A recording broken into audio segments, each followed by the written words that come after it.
Commitment. అద్భుతమైన నదులు, అడవులు, వనరులు ఉన్న ప్రాంతం మన ఉత్తరాంధ్ర. ప్రజాప్రభుత్వం వచ్చిన తర్వాత ఉత్తరాంధ్రాని అభివృద్ధి పదంలో మనం పెడతాం జరిగింది. రాజ్యం నుంచి పారిశ్రామికవేత్తగా ఎదిగిన వ్యక్తి గ్రంథి మల్లికార్జునరావు గారు రికార్డ్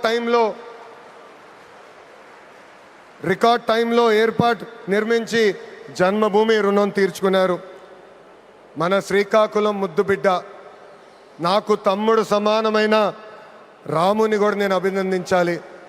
ఎందుకంటే ఎవరు ఊహించిన విధంగా 5 నెలల ముందల ఎయిర్పోర్ట్ పూర్తి చేసి గౌరవ ప్రధానమంత్రి చేతి మీదుగా దేశానికి అంకితం చేస్తాం కూడా జరిగింది. ఈ అల్లూరి సీతారామరాజు ఇంటర్నేషనల్ ఎయిర్పోర్ట్ ఉత్తరాంధ్ర అభివృద్ధికి ఒక అద్భుతమైన వరం. ఉద్యోగాలు, ఉపాధికి కేంద్రంగా మారిపోతుంది. ఇంతేకాదు ఐటీ, ఎలక్ట్రానిక్స్, హాస్పిటాలిటీ, ఇంపోర్ట్స్, ఎక్స్పోర్ట్స్కి వారధిగా ఈ ఎయిర్పోర్ట్ మారబోతుంది. Road, rail, water, air connectivity వల్ల ఉత్తరాంధ్ర ఏకంగా ఆంధ్ర రాష్ట్రానికి ఒక పవర్ ఇంజిన్గా మారబోతుంది.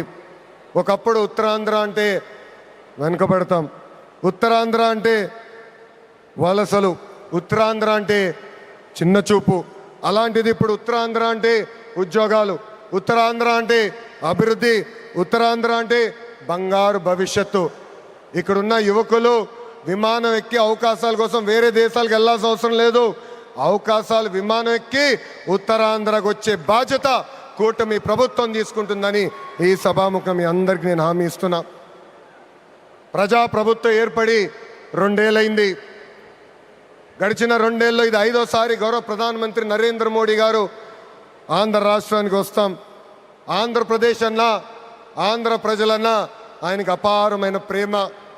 ఆంధ్ర ప్రజలు కోరిన అన్ని కోరికలు గౌరవ ప్రధానమంత్రి గారు తీర్చుకుంటూ వస్తున్నారు. మనందరూ ఒక్కసారి ఆలోచించాలి.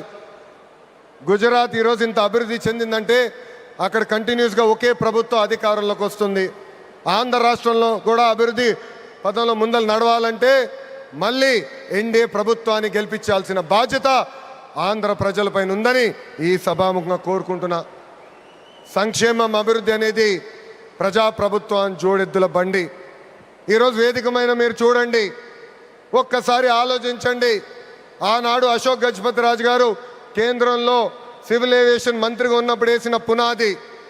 దాని తర్వాత మన రాము మోకా మంత్రి అయ్యారు, చంద్రబాబు నాయుడు గారు ముఖ్యమంత్రి, పవన్ అన్న ఉప ముఖ్యమంత్రి, నరేంద్ర మోడీ గారి నాయకత్వంలో ఈరోజు భోగాపురం ఎయిర్పోర్ట్ని దేశానికి మనం అంకితం చేస్తున్నాం.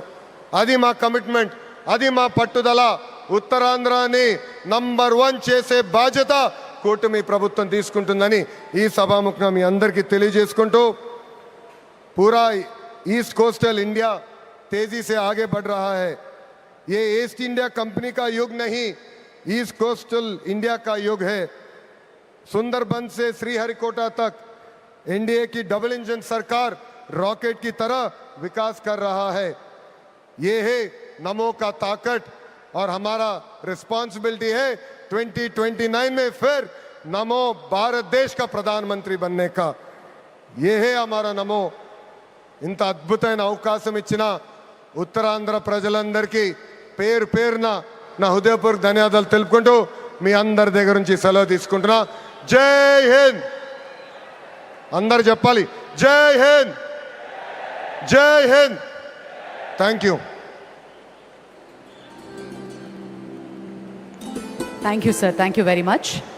ఇప్పుడు ఆంధ్రప్రదేశ్ రాష్ట్ర ఉప ముఖ్యమంత్రి వర్యులు శ్రీ పవన్ కళ్యాణ్ గారిని ప్రసంగించవలసింది.